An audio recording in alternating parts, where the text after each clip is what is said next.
Terus saya share dulu.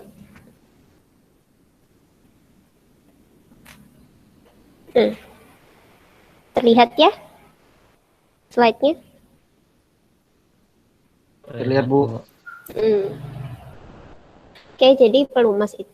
Jadi di slide ini nanti pakai kata-katanya bahasa Inggris. Kalau misalnya ada kata yang kalian nggak paham, langsung bilang aja. Tapi saya tetap ngajarnya pakai bahasa Indonesia. Oke, jadi pelumas itu bahasa Inggrisnya lube oil. Jadi ada banyak sih namanya. Ada lube oil, ada lubrikan, ada lubricating oil. Tuh. Jadi sekarang ke sejarahnya dulu. Ada yang tahu bedanya lubricating oil sama grease?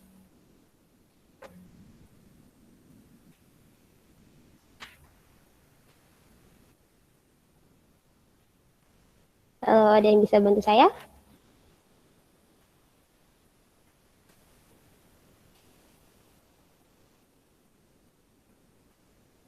Saya, Bu. Ya, siapa? Sebutkan namanya. Eza Tarek, Bu. 1192-8006. Lubricating oil itu pelumas, Bu ya.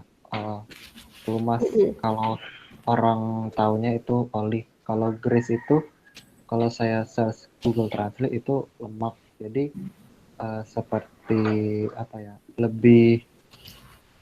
Mungkin lebih kompleks ke oli. Mungkin itu, Bu. Ya, jadi sebenarnya lubricating oil sama grease itu sama-sama pelumas. Bener kata Eza tadi, lubricating oil itu yang biasa kita jumpai kayak oli biasa di motor, di mobil, atau di alat mesin-mesin lainnya. Terus kalau grease itu sama-sama pelumas, cuman dia itu kalau di suhu ruangan dia bentuknya padat. Jadi kayak malam gitu. Tetapi kalau udah diaplikasikan dia akan mencair. Gitu. Jadi kalau lubricating oil tadi si pelumas itu cuma cair biasa kayak yang ada di gambar di sebelah, kayak oli yang encer kayak air. Nah, tapi kalau grease itu contoh yang biasa kita pakai biasanya itu kayak Vaseline. Vaseline kan kayak lilin kayak malam gitu kan kalau di suhu ruangan. Tapi kalau udah kita pakai kan dia jadi kayak air. Nah, itulah namanya grease. Jadi biar lebih paham lagi kita nonton dulu ya. Mau.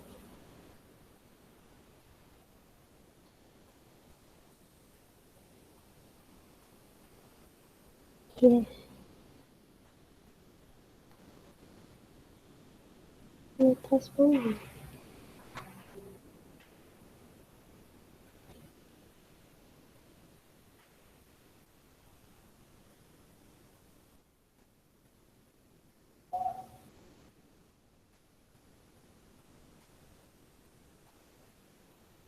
Ini kok videonya unavailable? Sebentar.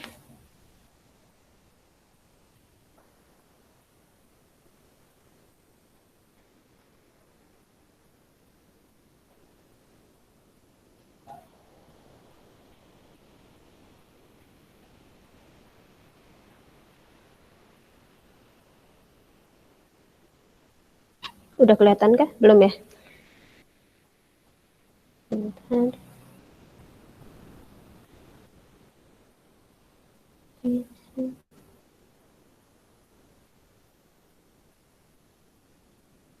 Udah terlihat ya YouTube-nya? Ada suaranya nggak? Kalian bisa dengar suaranya nggak? Belum, Bu. Nggak ada suaranya. Belum kelihatan gambarnya, Bu. Terlihat, Bu. Belum ada gambar. Belum ada gambar.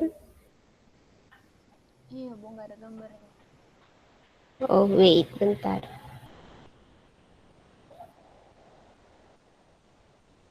Oh, salah.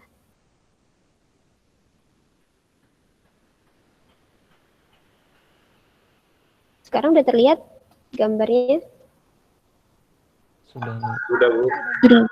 Ya, Bu. Oke. Ada suaranya nggak? Ada, Bu. Ada, Bu. Oke. Diperhatikan ya.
Oke, udah sampai sini aja.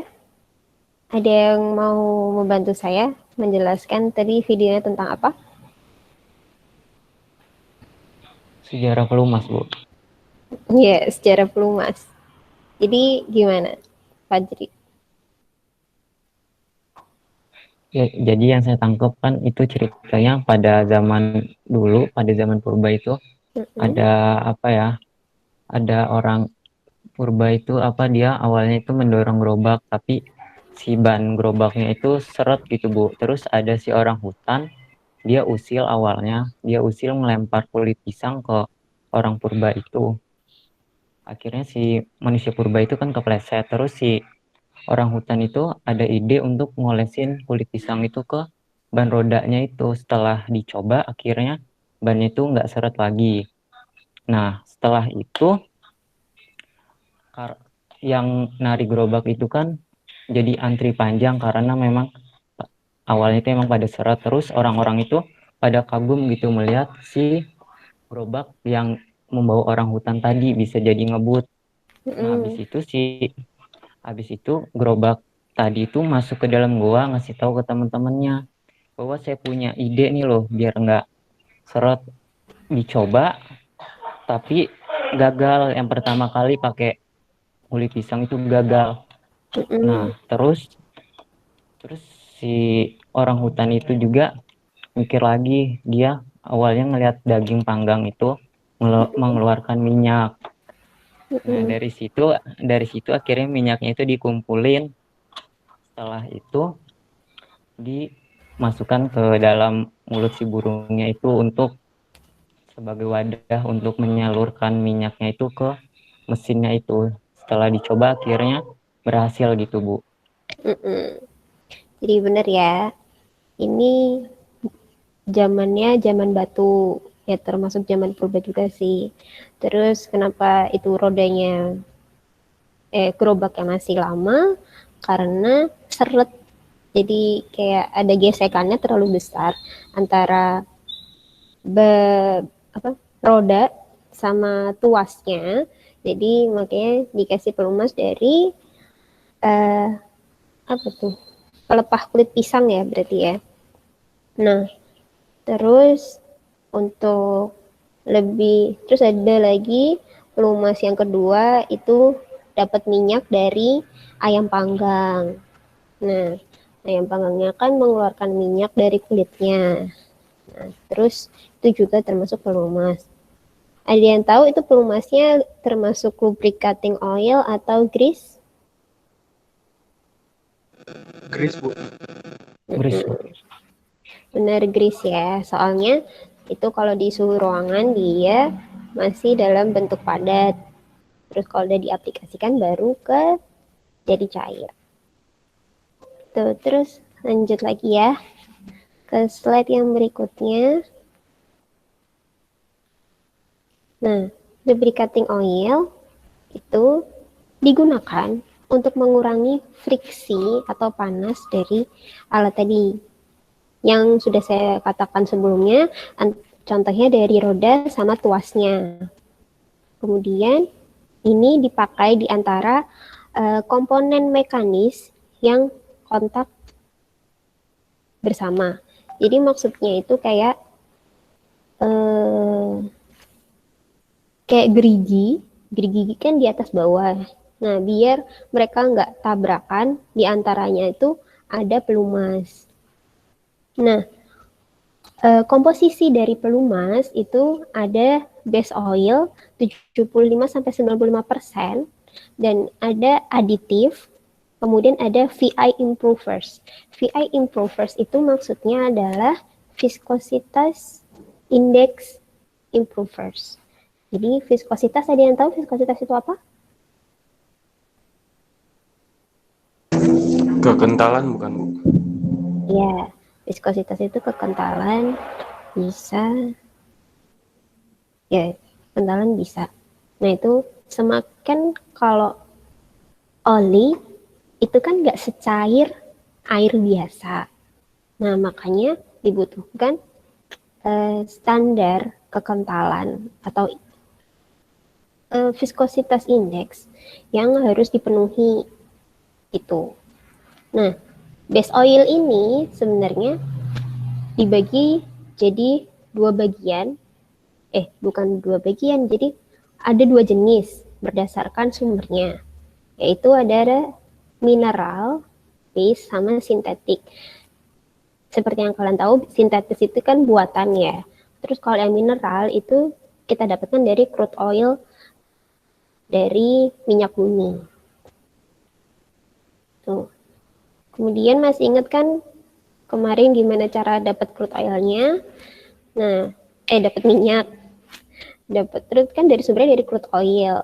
Terus ada prosesnya dari ke sedimentasi, terus fractionating towers. Nah, fractionating towers ini biasanya tower buat ekstraksi macam-macam.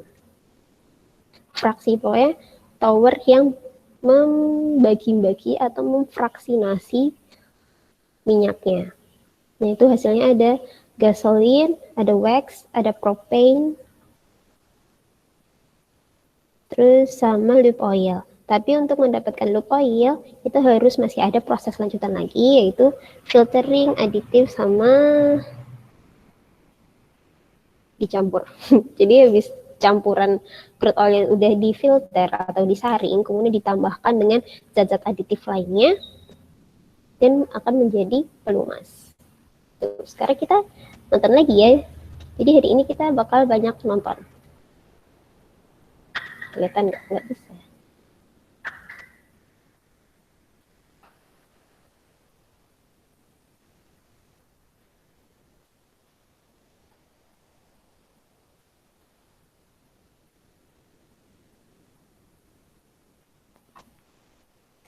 Kelihatan YouTube-nya?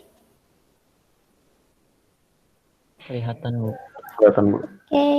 Kelihatan, Bu. Kita mulai ya.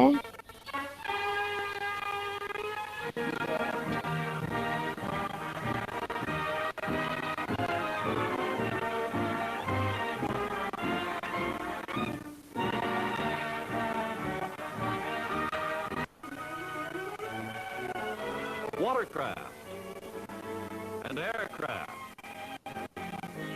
and automobile, trucks, buses. Ya, suaranya dari komputer kalian laptop kalian digedein ya, soalnya ini YouTube-nya kecil banget suaranya. And tractors. Wherever there is motion, wherever power is made or used, there's oil. Lubricating oil separates spinning gears and metal parts. Lacking it, all moving mechanisms would soon grind to a stop. With it, they move smoothly, efficiently. Provide proper lubrication is not simple or easy. In this age of machines, many types of oil are needed, each to perform a special job. Only in the great modern refinery can these many types be perfected. Here, modern science keeps pace with the ever-increasing, ever more exacting needs for lubricating oil. So we come to the story of how we get it and what we do to it. The hero of our story is a typical lubricating oil molecule. He is called a hydrocarbon because he is made up of atoms of carbon and hydrogen joined together. Such molecules and countless other hydrocarbon molecules, differing only in size and shape, make up crude oil. These molecules are much too small to see even with the highest powered microscope, but are tremendous in importance. Let's take our typical lubricating oil molecule and trace his career from the time science begins to prepare him for his role in our mechanized world. As with all petroleum products, lubricating oil comes from crude oil. Crude oil is veritable black magic that is taken from the depths of the earth. Iya, ini videonya macet-macet. Jadi kalau mau nggak macet-macet. Sebenarnya saya sudah mendownload videonya, tapi nggak ada subtitlenya. Kalian bisa mendengarkan dengan baik, soalnya ini bapaknya suaranya British banget. Gimana? Kalian mau nggak putus-putus atau mau putus-putus videonya?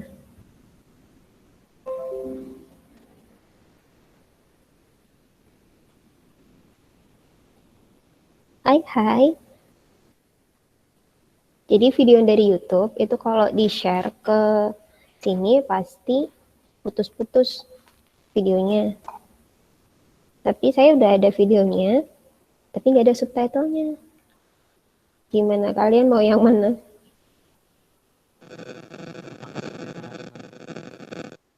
Apa? Yang nggak Yang ini aja, Bu. Oke, yang pakai subtitle aja ya. Ini lanjutkan lagi. Step is that of separating the various types of molecules. This is accomplished at the refiner in the huge bubble towers of a pipe still by distillation. Here's a simplified diagram, and we really mean simplified, of a modern distillation unit.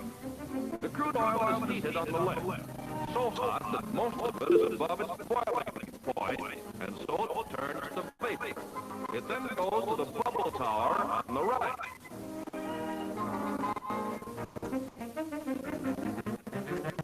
The gas molecules are small. They have little tendency to condense from gas to liquid, and so they pass all the way up the tower and are taken out at the top. The next larger molecules are gasoline. They rise to the fourth level before they change from vapor back to liquid and are drawn off. The kerosene molecules have condensed on the next lower tray, and fuel oil on the one still lower. The unvaporized portion, known as reduced crude, is removed from the bottom of the tower and sent to a second still. Lubricating oil pipes for the critical task of properly separating the lubricating oil molecules. High temperatures ordinarily required to distill these heavy molecules are avoided by the use of vacuum and steam. This bubble tower further separates the molecules into light, medium, and heavy distilled lube oil stocks. From the bottom of the tower is taken residual lube stock containing asphalt and other heavy materials. To keep things simple, we've shown just 4 types of lubricating oil molecules. As they come from the stills, other materials come along with them. And as so often happens in the best of families, these other members may be black sheep. Some of them have their uses, but not in lubricating oil. Nah, sampai sini dulu. Ada yang bisa bantu saya? Selain Fajri, tadi kan Fajri udah sama Ezat. Yang lain.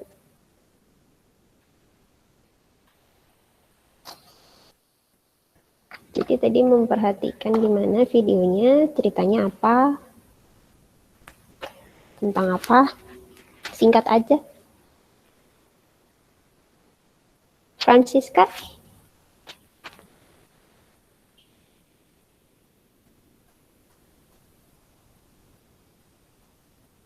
Halo? Masih nyambung kan ya? Masih, Bu. Ayo yang lain. Gimana? Masa cuma yang jawab Fajri sama Ezat doang? Kan dah bareng-bareng tadi nontonnya.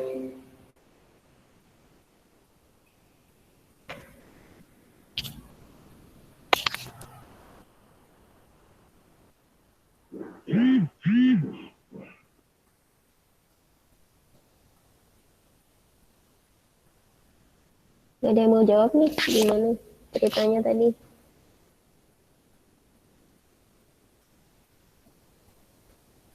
Francisca? Saya minta tolong diceritakan ulang lagi videonya.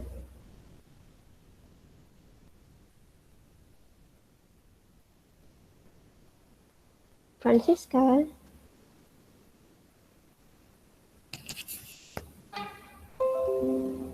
Francisca nggak nyaut ya. Oke, yang lainnya ada yang mau?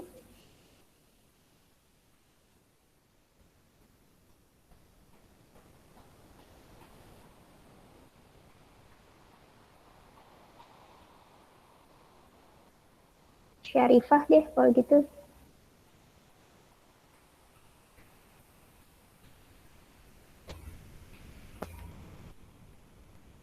Syarifah?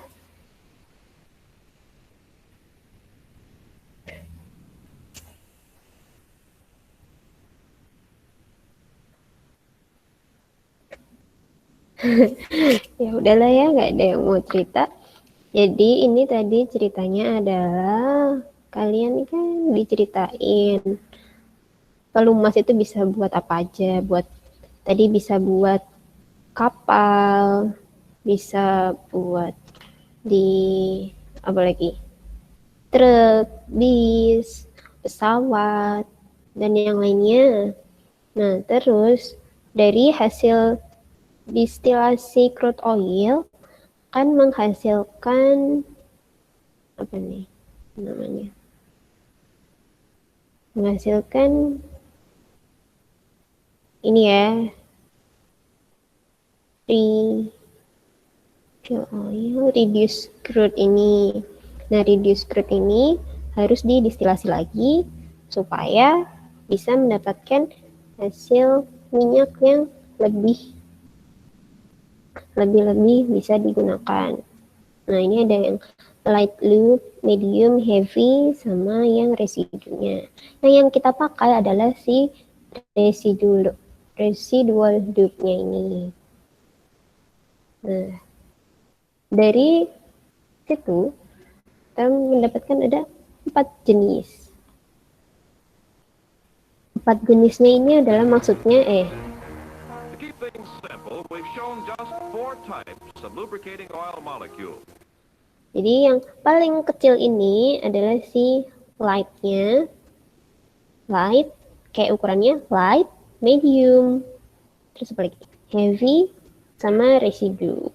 Nah, terus ini yang mereka itu semuanya lubrikan. Semuanya udah lubrikan, tapi masih harus murnikan lagi karena masih ada banyak impuritas yang ada di belakangnya nih. Ada yang merah, ada yang putih, ada yang coklat hitam, sama ada yang putih gading. Nah, ini semua senyawa yang ada dari crude oil, tetapi tidak bagus untuk pelumas. Itu ya. Kemudian saya balik lagi ke salah. Balik ke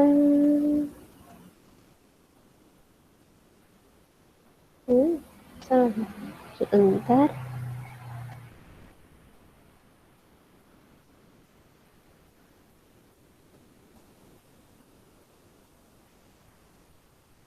Sampai sini ya.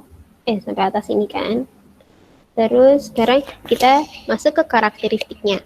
Nah, dari karakteristik tadi yang udah kita bahas di atas sebelumnya, kita udah menyinggung sedikit kalau dari ada base oilnya, terus ada aditifnya, terus sama viscositas index improvernya.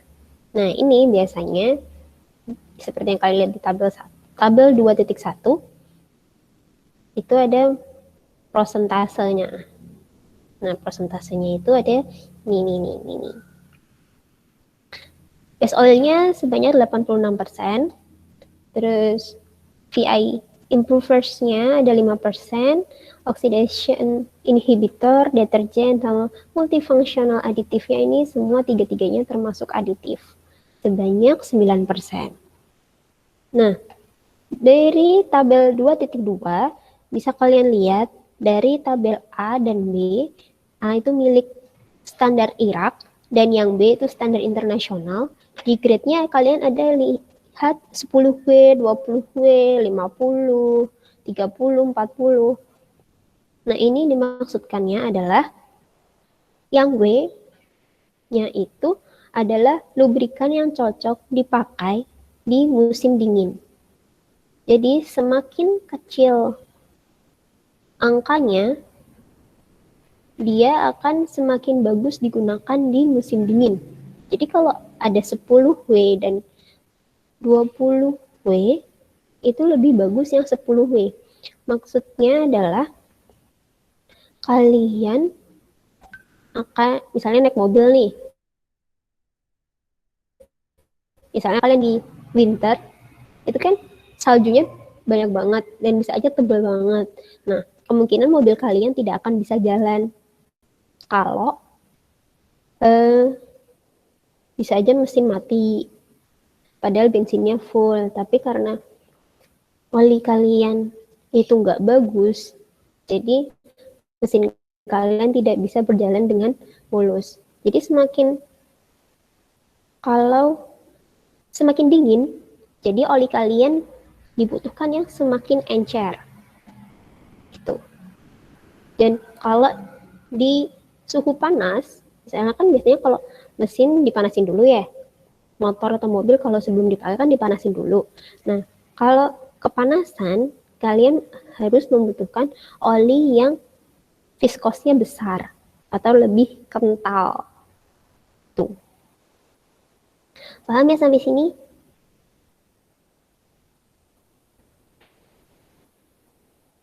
Oke. Nah, kemudian kita masuk ke aditif. Aditif itu ada apa aja? Seperti yang kalian lihat di depan, ini ada viscosity modifier, deterjen, oxidation inhibitor, Maillard agent, rust inhibitor, corrosion inhibitor, antifoam agent, dispersant, 4-point depressant, sama anti-wear agent. Nah, pada umumnya aditif yang kalian lihat di depan, dispersannya itu sebanyak 60%. Deterjennya 21%, anti-wear agentnya 10%, dan friction modifiernya itu 4%. Dan yang lainnya tuh 3%, 1%, 1%. Gitu. Nah, kenapa dispersan? Oh, sebelum kita masuk ke aditif, kita tonton lagi video yang tadi. Kita tonton lagi lanjutannya.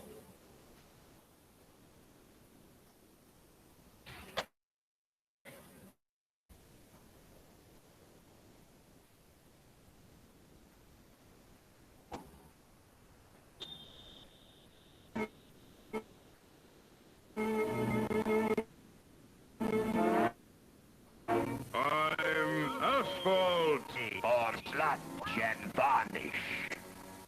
I get too thick. Get low temperatures and too thin at high temperatures.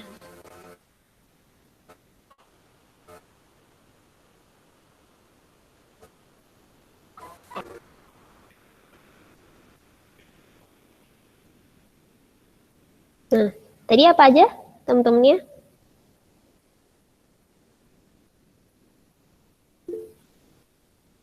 Ya, seperti yang saya bilang tadi, videonya kalau dari YouTube di-share pasti akan macet-macet.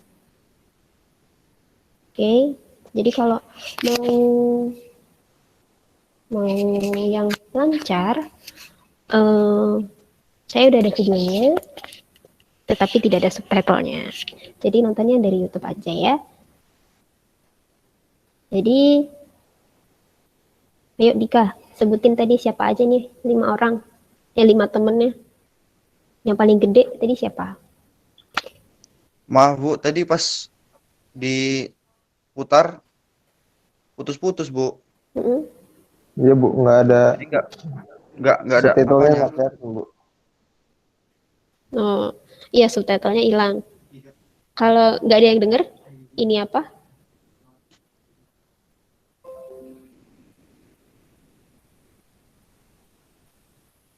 Udah saya ulang lagi ya.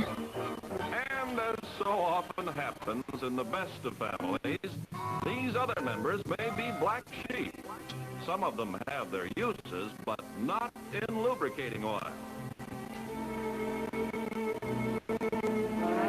I'm asphalt. I'm wax. I on sludge and varnish. I get too thick at low temperatures and too thin at high temperatures. I'm a color impurity. Under certain conditions, these black sheep will interfere with good lubrication. They must therefore be removed. Ya, ternyata ada diulangin, ternyata emang gak ada subtitle juga. Jadi, ada yang dengar? Yang gede sendiri ini siapa?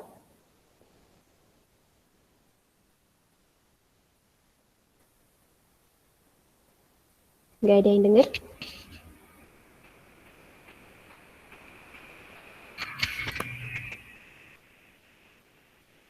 Saya tunjuk ya kalau gitu.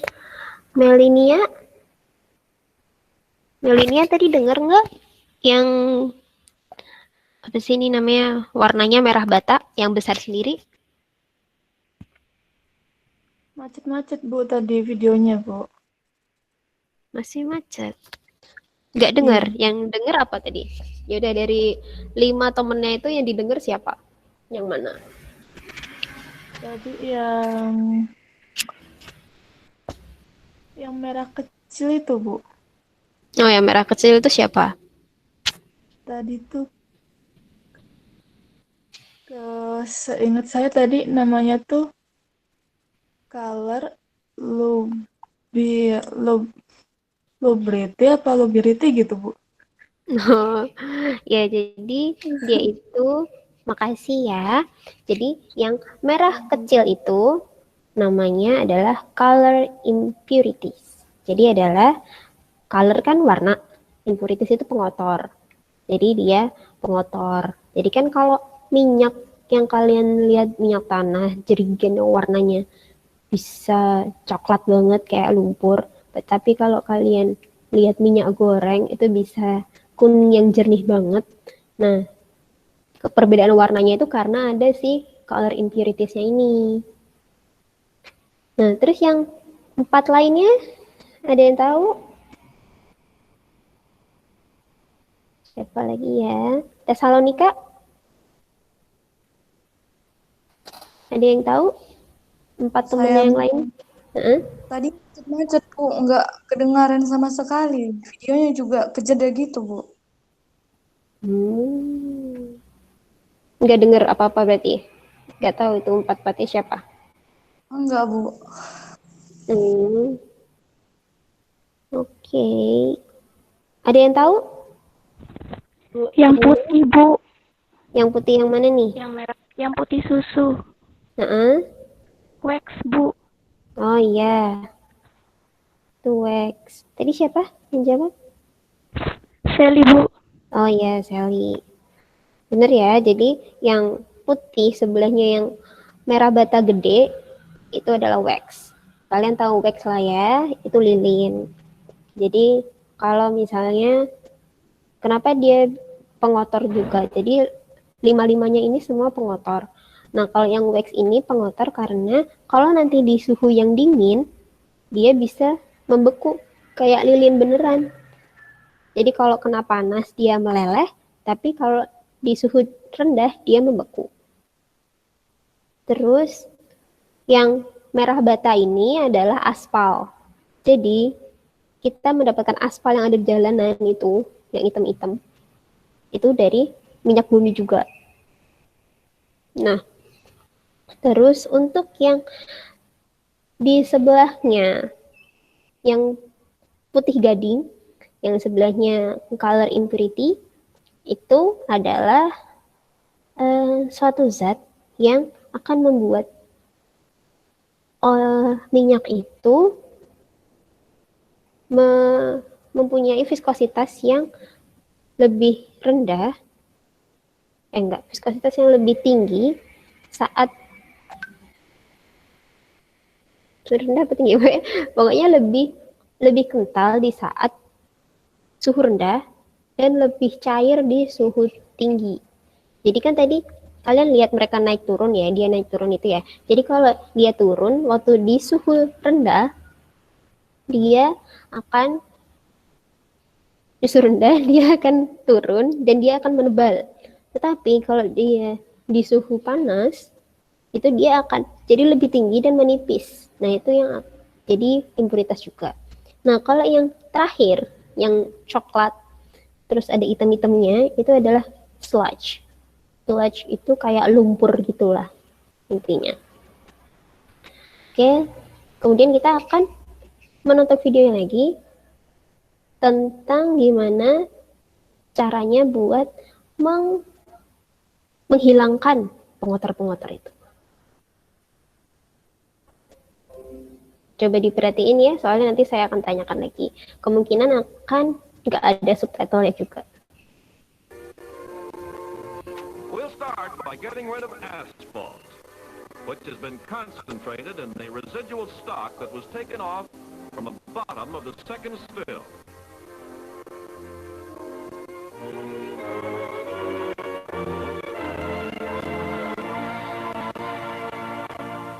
Asphalt is removed in units like this. The oil is diluted with a liquefied petroleum gas called propane, which has to be kept liquid by high pressure because of the temperature employed. The large asphalt molecules are not soluble in the warm propane diluted oil. They settle to the bottom and are drawn off. So the first steps in the refining process have been taken. Yep. Gimana tadi cara menghilangkan aspal? Ada subtitle. Larutkan di propana, Bu. Benar, dilarutkan di propana. Tekanannya gimana? Tekanannya tinggi biar dia cair propana. Ya, tuh. Kita lanjut ke selanjutnya. Processes used from here on may be applied to distilled as well as residual oils. So for the sake of simplicity, let's combine the distilled stocks, then take the representative oil molecules that typify distilled and residual lubricating oil stocks, and consider them as one. A typical lubricating oil molecule, the little character who's to be our hero for the remainder of the story. Nah, tadi kenapa ini digabungin?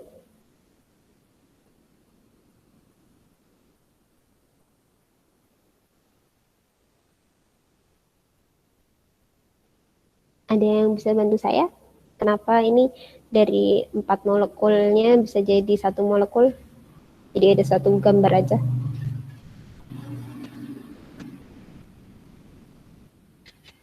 Oke, lanjut aja ya. As we can see, undesirable companions are still following him around, and these undesirables will have to be removed before our hero can do his job properly. The purifying process continues with the removal of wax. Karam! A good little guy, except at low temperatures when he solidifies and blocks oil flow, he is removed in units like this. In these modern methods of dewaxing, a thinner or solvent is added to the oil.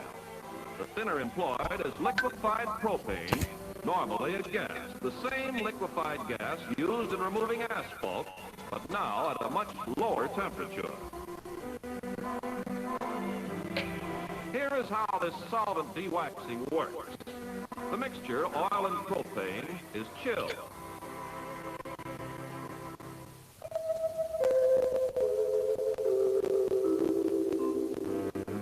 This causes wax molecules to form solid particles, but the oil molecules remain liquid and easily pass through filters.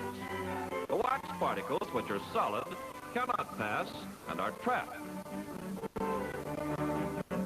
In settling tanks, petrolatum, a different type of wax contained in the residual oils, is separated from the chilled mixture. Laboratory pour tests are continually run to make sure that the processes just described will produce oils that flow readily in cold weather. So, asphalt and wax are now gone. A good start in our refining process. Oke, ada yang mau bantu saya? Gimana cara menghilangkan waxnya? Dengan purifying bukan, Bu? Ya, di purifying-nya gimana? Purifying kan apa bahasa Indonesia-nya? Purify. Ya udahlah, mempurify gitu. Gimana? Cara purifying-nya? Pakai apa? Suhunya gimana?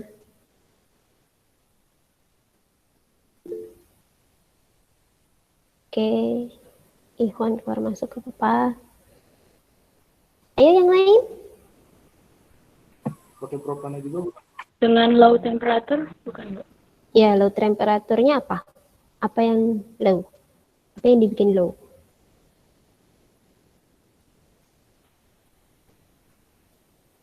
Ya, pengoperasiannya ini di suhu rendah ya. Terus zat apa yang ditambahkan buat menghilangkan waxnya? Mati lampu, oke.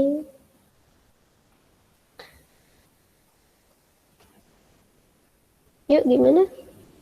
Ditambahkan apa? Propana ya, Bu?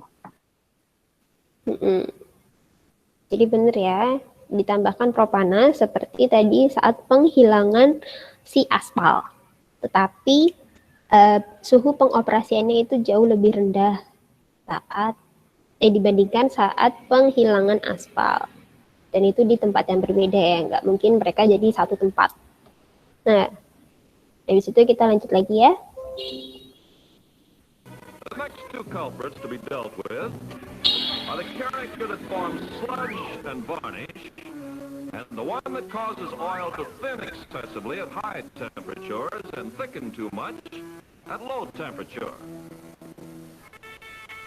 They may be removed along with part of the color by several processes.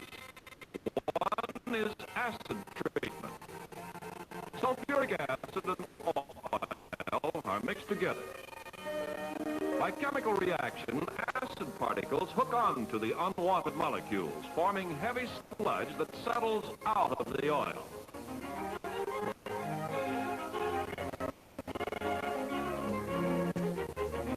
Another method is solvent extraction, one of the most advanced processes, revolutionary in principle, making possible the attainment of new high standards in lubricating oil quality. In this process, a special solvent literally dissolves out unstable materials. It differs from acid treatment in that no chemical reaction is involved.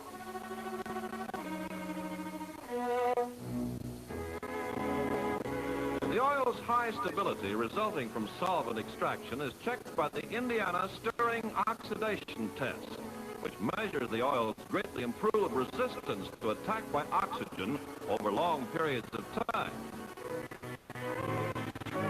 To demonstrate another improvement obtained by solvent extraction, note that at room temperature, the falling balls show that these two oils have the same viscosity or body. But when they are chilled, the oil on the right thickens less, showing that its body is affected least by low temperatures. This resistance to change is one of the desirable characteristics that is found in oils with a high viscosity index called VI. Oils with high VI also better resist changes in body when heated. Thus, lubricating oil is improved in its VI with the removal of the unwanted molecules by the solvent extraction process.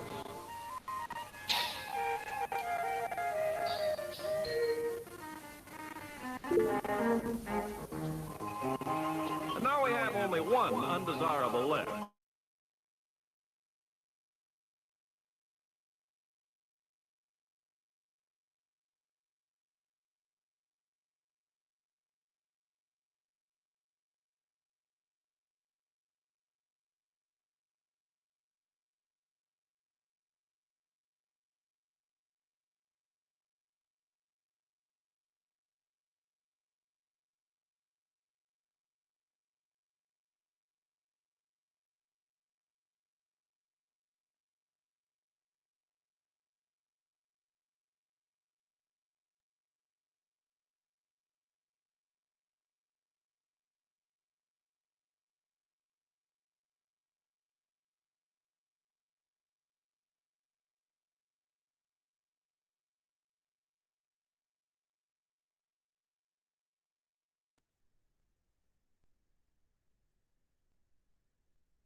teman-teman, maaf tadi sinyalnya hilang sama seperti yang lain. Oke, saya lanjutkan lagi ya tadi. Gimana? Ada yang bisa bantu jawab?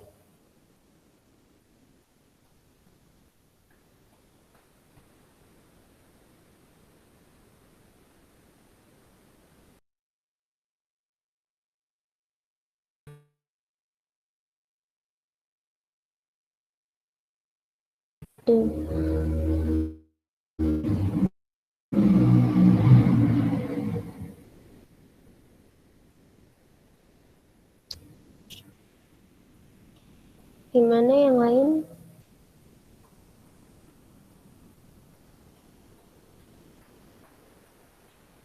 Gimana yang lain?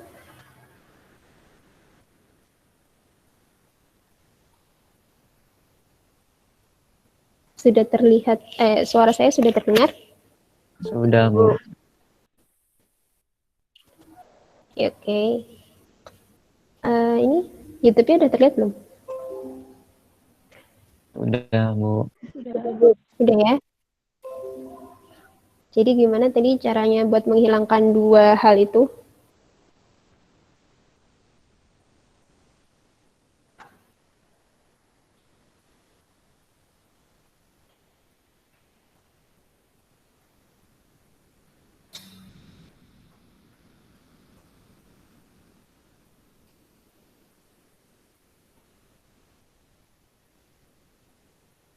Raihan? Tadi udah lihat ya videonya? Gimana?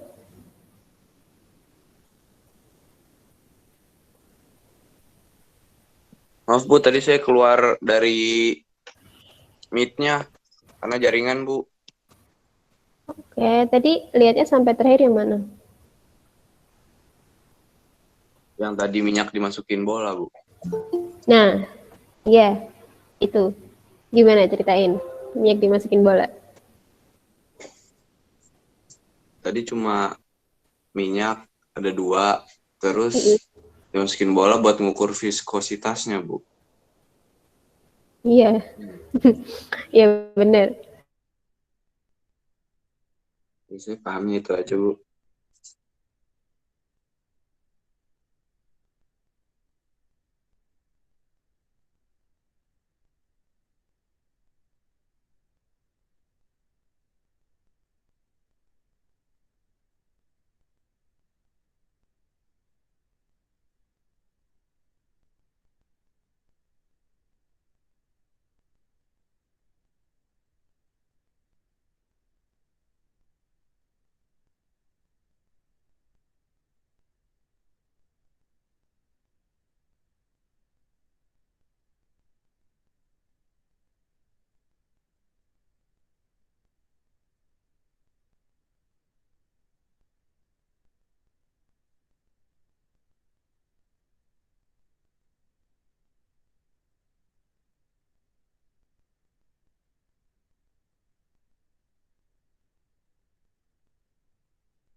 Oke.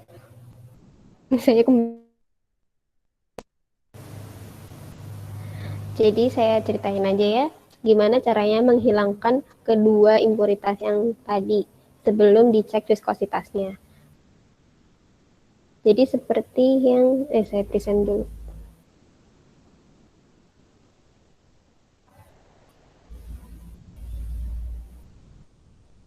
Jadi tadi ceritanya adalah pakai treatment asam. Jadi asamnya dimasukkan ke dalam campuran base oil dan impuritasnya. Nah, nanti seperti yang kalian lihat ini kan di YouTube, yang hitam-hitam, titik-titik hitam itu adalah Titik-titik hitam itu yang si asamnya. Dan yang putih-putih dan yang coklat-coklat ini itu adalah impuritasnya. Jadi si coklat-coklat tadi itu adalah si sludge-nya, dan yang putih-putih itu adalah zat yang bisa menebal dan menipis sendiri itu. Terus ada cara lain juga, tapi pakai solvent. Nah, solvent ini lebih aman digunakan daripada yang asam. Karena solventnya kan nih besar-besar nih. Nah, dia ini langsung gede-gede ngambilnya, langsung banyak. Tuh. Jadi nggak ada reaksi kimia yang terjadi. Nah, ini kalau di lab, ngeceknya kayak gitu. Kayak gimana kekentalannya. Benar tadi kata Rehan, untuk mengecek viskositasnya. Nah, ini bolanya. Jadi, tadi yang awalnya di suhu ruang, nah ini di suhu ruang, mereka bolanya hampir sama jatuh ke bawahnya. Tapi kalau didinginkan, yang sebelah kiri itu lebih lambat dibandingkan yang kanan bolanya. Kemudian kalau dipanaskan yang kiri lebih cepat dibandingkan yang kanan. Kayak gitu. Nah, sekarang buat menghilangkan colornya. To remove him, the lubricating oil is treated with a powdered special type of clay. There's several ways to do this final cleanup. One is to pump through a filter oil and powdered clay that have been mixed together. Another way is the percolation process. The oil descends slowly by gravity through a deep bed of a special granular type of clay. Clay particles hold tightly onto the dark color impurities. The rest of the oil goes on through.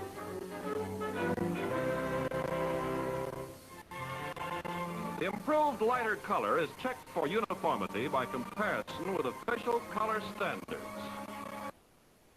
Oke, jadi buat menghilangkan warnanya, kita pakai apa?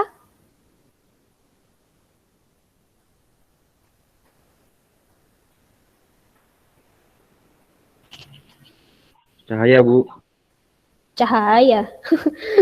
Masa cahaya? Filtrasi, Bu. Filtrasi. Ya, filtrasi. Ya, semuanya ini filtrasi sih. Filtrasi itu penyaringan. Nah, terus pakai apa filtrasinya?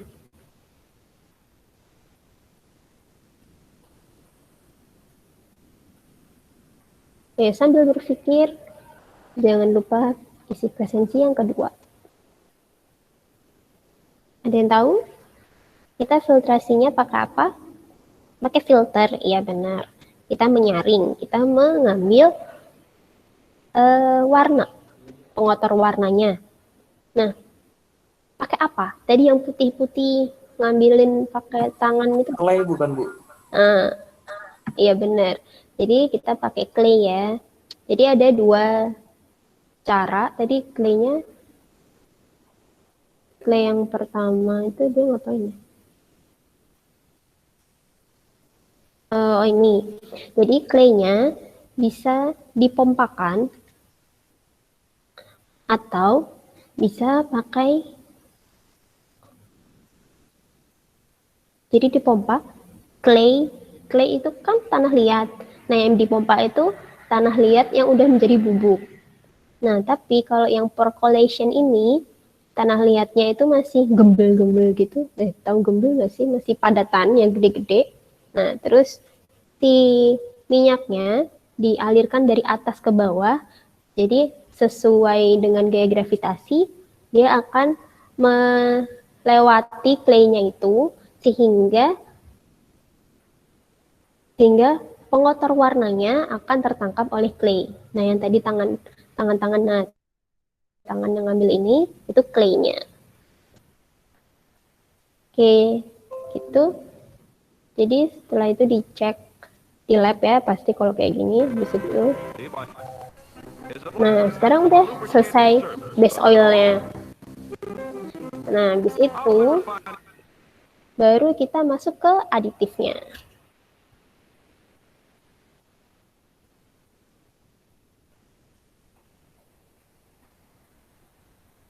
Oke, Matius, nggak apa-apa. Sekarang kita balik ke slide lagi ya.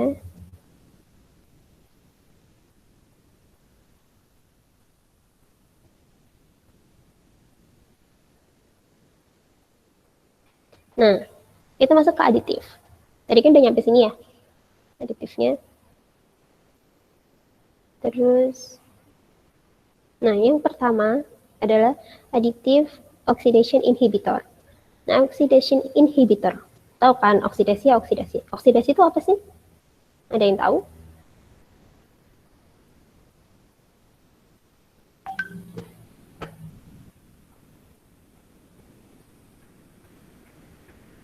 Ada yang tahu oksidasi itu apa?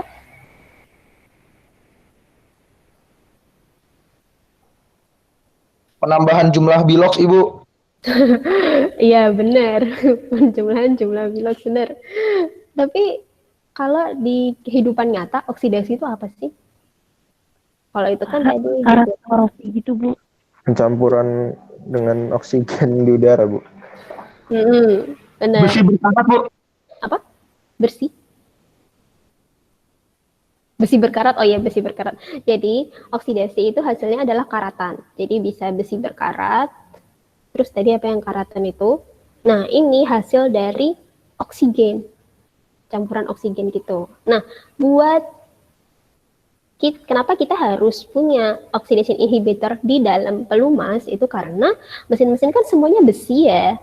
Jadi kita harus punya ini karena besinya takut berkarat kan atau kayak gimana, karena kalau panas kan juga menghasilkan oksigen ya, atau dapat oksigen sih kalau panas ya gitu. Pokoknya ini adalah tujuannya untuk mencegah atau menghilangkan reaksi oksidasi di pelumas. Nah seperti yang dibilang tadi besi berkarat, nah besi itu sebagai katalis. Ada yang tahu katalis itu apa? Untuk mempercepat reaksi, Bu.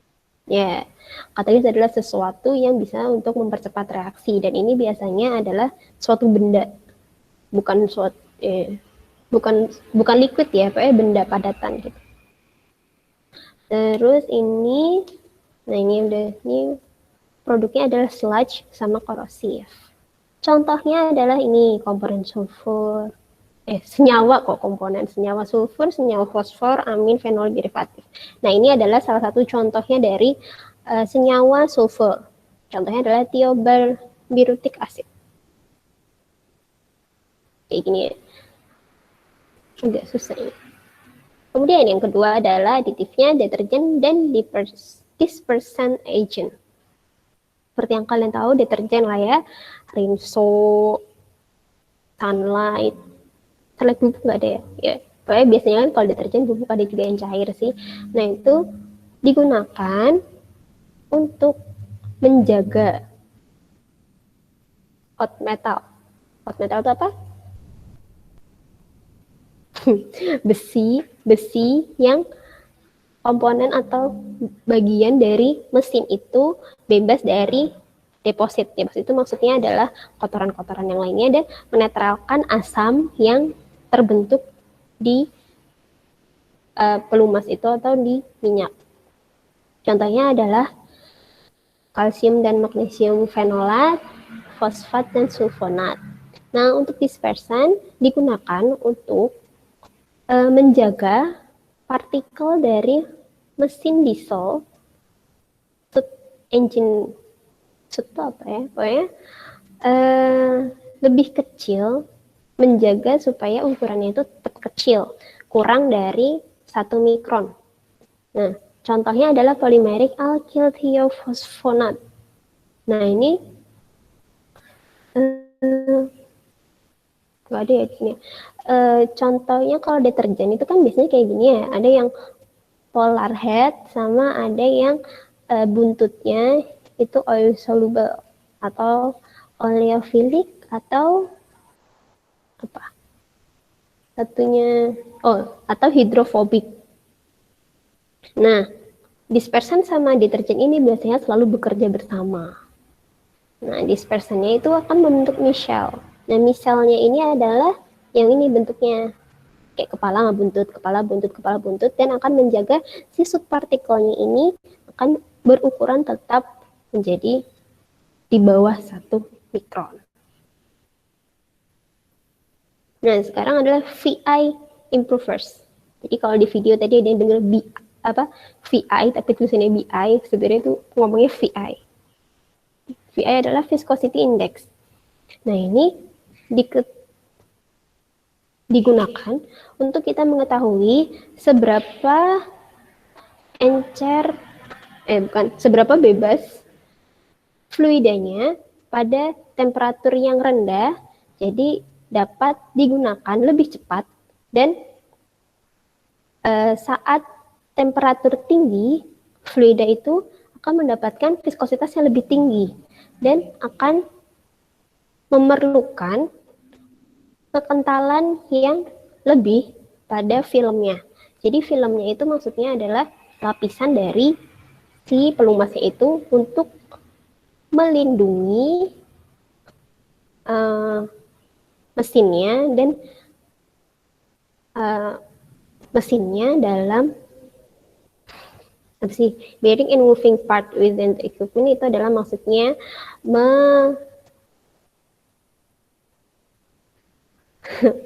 melindungi, intinya melindungi bagian-bagian yang saling bertabrakan dan bergerak di dalam mesin itu.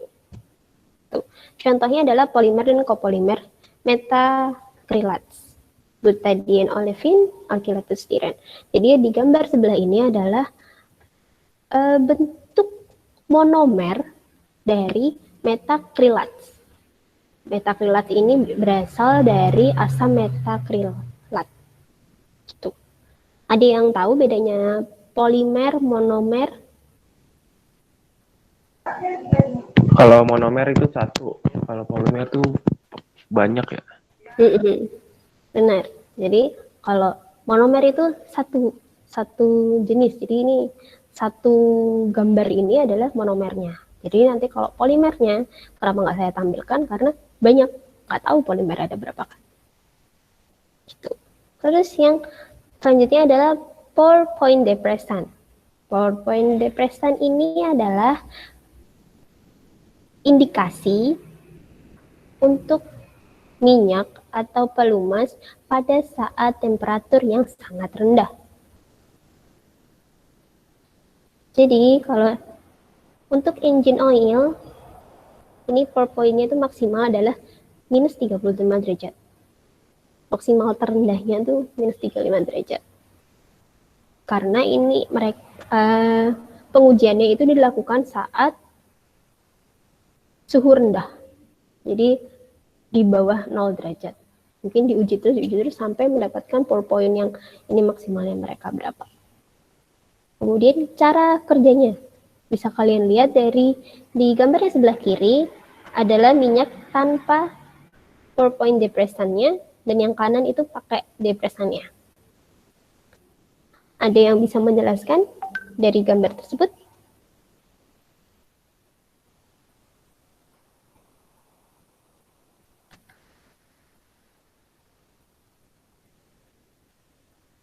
Nur Indah bisa menjelaskan cara kerjanya?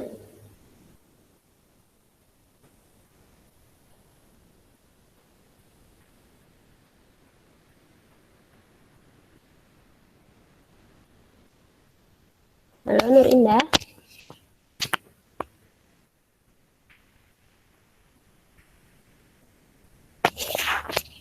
Nur Indah.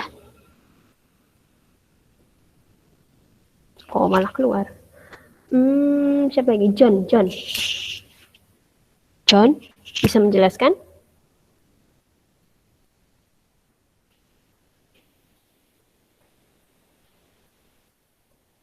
Bisa menjelaskan cara kerjanya ini? Bagaimana minyak saat tidak ada depresannya dan saat ada depresannya?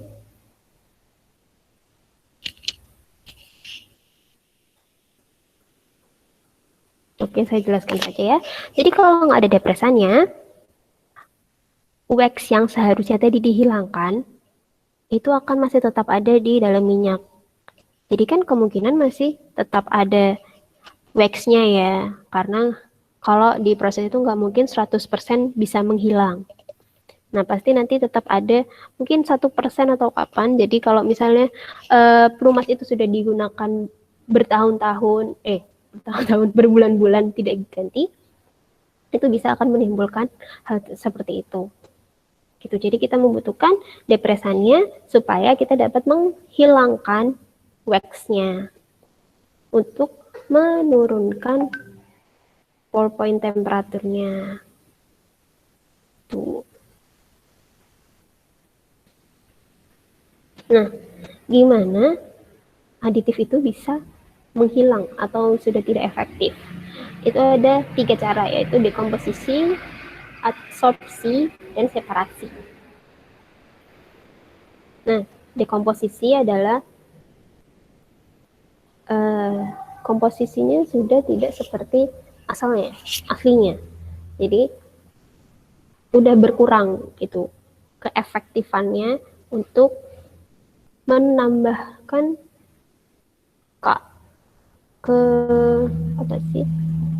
ability dari si pelumasnya. Nah, untuk adsorpsi adalah penyerapan. Jadi kemungkinan aditif yang ada di pelumas itu terserap atau menempel ke dalam mesinnya atau dari alat-alat yang mereka lindungi itu. Jadi bisa berkurang. Jadi harusnya yang jalan dari A sampai Z, tapi malah berhenti di C. Kayak gitu. Nah, untuk separasi adalah seperti arti harfiahnya, separasi adalah separasi. Itu contohnya adalah filtrasi. Atau ya mungkin ada pengurangan dari oli yang harus misalnya dikasihnya 80 mili, tapi ternyata cuma 50 mili. Nah, seperti yang kalian baca, saat zat aditifnya berkurang atau melemah, viskositasnya akan meningkat. Dan sludge-nya akan semakin terbentuk perlahan, dan asam yang untuk membuat korosifnya mulai akan menyerang mesin-mesin yang awalnya dilindungi. Gitu. Nah, ini tugas kalian. Karena ini udah jam berapa? Udah jam 9.12. Ada yang mau ditanyakan dulu?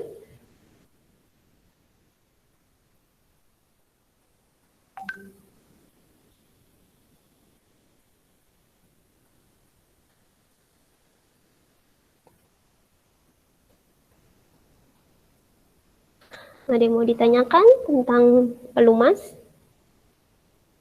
Bu, izin bertanya, Bu. Mm-mm.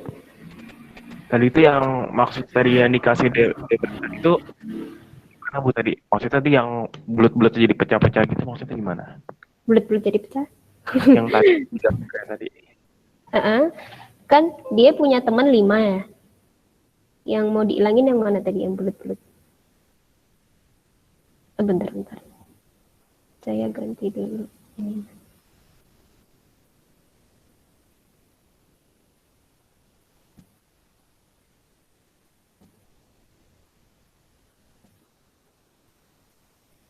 Yang bulat-bulat yang ada hitam-hitam kecil itu bukan sih maksudnya? Yang di apa tadi, yang pouring itu, pouring. Pouring. Yang ini bukan. Yang di slide. Oh, yang di slide. Di slide yang mana? Depresan kali, Bu. Iya, depresan maksudnya. Oh, depresan. Bentar, saya share dulu. Depresan. Oh, bulat-bulat ini. Jadi, kalau kalian cari, ini kayak surfaktan sih. Jadi sebenarnya di dalam deterjen, itu kan ada surfaktan. Kalau misalnya kalian, contoh gampangnya itu kalian kalau lagi cuci piring. Kalau lagi cuci piring kan kalian pasti pakai sunlight. Nah, Sunlight itu atau jenis sabun lainnya itu kalau pasti ada surfaktannya. Nah, surfaktan itu akan mengikat komponen air dan komponen minyak. Karena di surfaktan ini yang kepala dan buntut itu dia kepalanya kan polar head. Jadi polar head ini adalah hidrofilik. Tahu kan hidrofilik? Hidrofilik adalah sesuatu yang suka sama air. Nah, kalau yang buntut itu kan oleofilik atau nama lainnya adalah hidrofobik. Nah, dia takut sama air, tapi dia suka sama minyak. Makanya hal itu yang digunakan untuk deterjen dan dispersan itu untuk menyatukan itu. Paham nggak? Jadi kalau nyuci piring kan ada minyaknya. Nah, minyaknya itu nanti ditangkap sama si buntutnya, sama si ekornya itu. Nah, airnya itu ditangkap sama si kepalanya. Jadi dia akan mengambil kotoran-kotoran, sabun itu akan mengambil kotoran sehingga piringnya menjadi bersih. Nah, sama halnya kalau di dalam pelumas. Jadi deterjen dan dispersan itu tidak bisa dipisahkan bekerjanya ya. Jadi mereka bekerja barengan. Kalau bekerja karena mereka sama-sama punya surfaktan. Sejenis surfaktan. Kalau di deterjen itu ada surfaktan, kalau di dispersan itu ada itu yang sejenis sama surfaktan. Nah, soot particle itu adalah apa ya? Pokoknya dia sejenis air gitu. Makanya yang mengikat itu adalah si kepalanya dan buntutnya. Buntutnya itu akan berenang-renang di pelumasnya gitu. Jadi karena ukuran soot partikelnya akan dijaga tetap kecil, kurang dari 1 mikron, makanya itu tidak akan terlihat oleh kasat mata. Jadi kalau misalnya kalian kan biasanya disuruh servis motor ya, kan biasanya oli itu disuruh ganti 3 bulan apa 6 bulan gitu kan. Nah, itu karena takutnya akan semakin banyak soot partikelnya.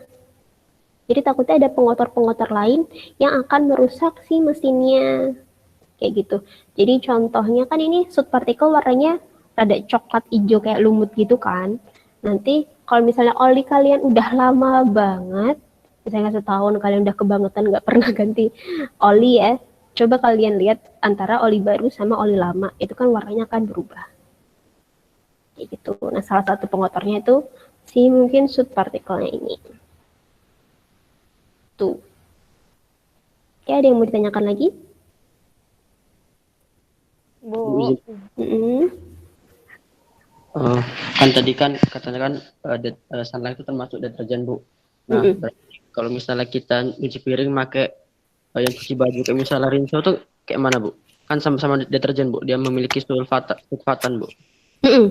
Jadi Rinso, Sunlight, Daya, terus apa lagi?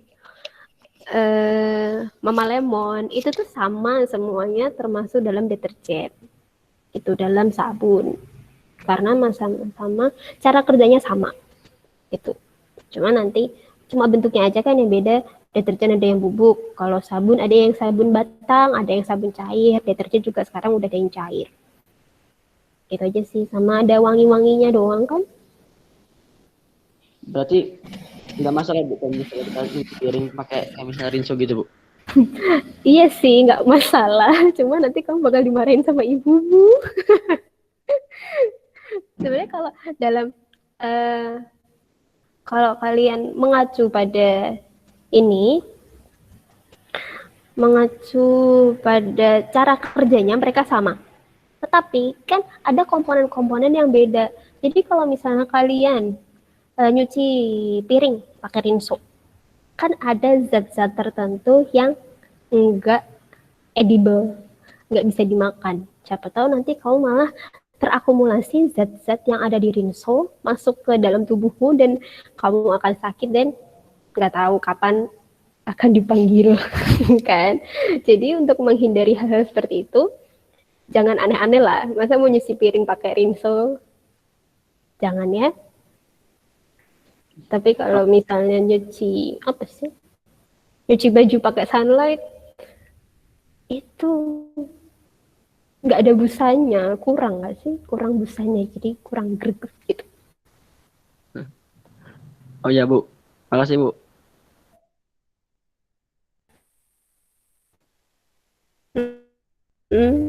Ya, sama-sama. Terus tadi Kurnia, Oh, Bu, izin bertanya, Bu. Apa perbedaan pelumas semi padat? Ini, Bu, apa perbedaan pelumas semi padat dengan padat, Bu? pelumas semi padat dan padatan.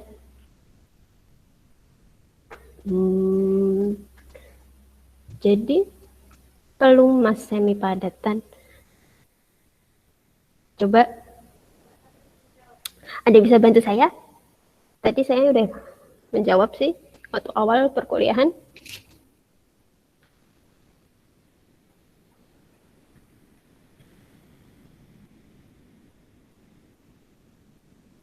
Gak ada?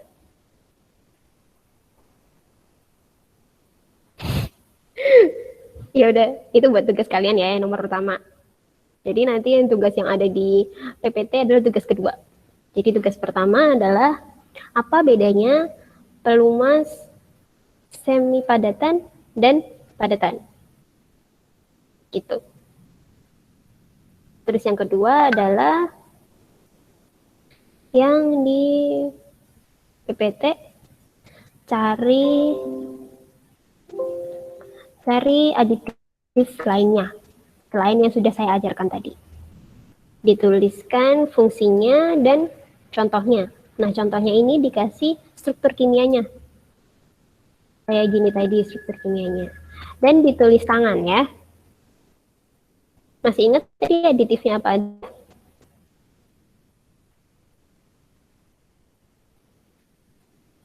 Udah dicatat ya tugasnya? Sudah, Bu. Oke. Terus, masih ingat kan tadi aditifnya apa aja? Apa perlu saya tambahkan lagi? Tambahkan, Bu. Kenapa? Lupa.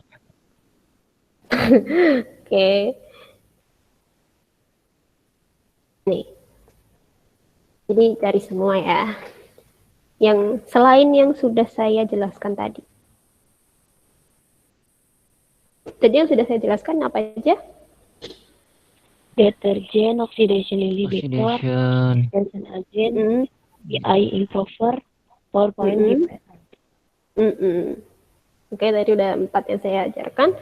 Dan berarti cari yang lainnya. Ada berapa?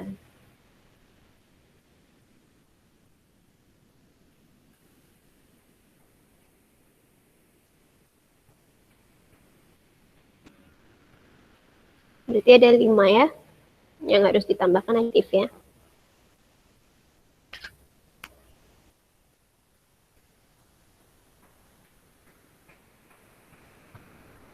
Lima atau lebih juga boleh. Tapi pokoknya selain yang sudah saya ajarkan. Kalau misalnya kalian menulis yang sudah saya ajarkan, nilainya dikurangin. Dan untuk batas pengumpulannya,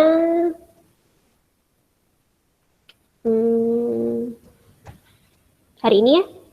Hari ini, tapi kan karena banyak. Kalian hari ini ada kuliah lagi nggak? Ada, Bu. Ada, Bu, dan tugas juga ada. Ya, pasti tugasnya ada. Jam berapa kalian nanti kuliahnya? Jam 1, Bu. Jam 1, Bu. Ya, Bu. Oke, kalau gitu pengumpulannya hari ini jam 7 ya maksimal. Jam 7 malam. Hari ini jam 7 malam karena banyak. No, jam 7 malam. Jadi habis sholat maghrib kalian harus kirim ke ketua kalian. Siapa? Fajri ya? Iya, terus Bu. nanti Fajri kirim email saya. Seperti biasa. Gitu, jam 7 malam. Oke? Jadi sebelum maghrib minta tolong teman-teman yang lainnya sudah mengirimkan ke Fajri supaya nilai kalian. Fajri langsung kirim email aja. Siapapun yang belum ngumpulin ditinggal. Gitu. Oke, jadi jam yang lainnya paling enggak jam 6:30 sudah mengirimkan ke Fajri. Jadi jam 7:05 Fajri sudah harus mengumpulkan email ke saya. Kan udah lumayan lama tuh. Kuliahnya kan jam 1. Paling lama nanti jam 3:30 udah selesai kan ya. Oh iya, ini nanti tulis tangan ya. Tulis tangan di foto seperti biasa. Tuh. Oke, masih ada pertanyaan lagi?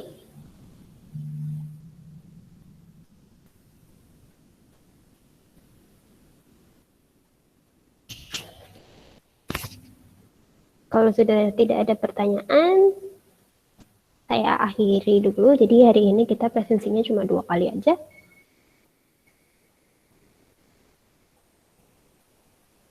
Masih ada pertanyaan? Iya.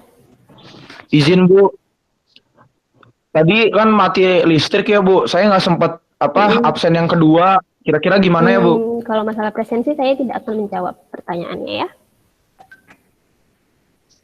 Oke, baik Bu, terima kasih. Ada lagi yang lain?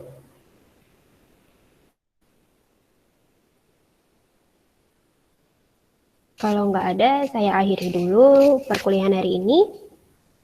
Selamat kuliah dan selamat mengerjakan tugas. Saya tunggu nanti emailnya jam 7 malam. Oke, terima kasih. Assalamualaikum warahmatullahi wabarakatuh. Waalaikumsalam warahmatullahi wabarakatuh.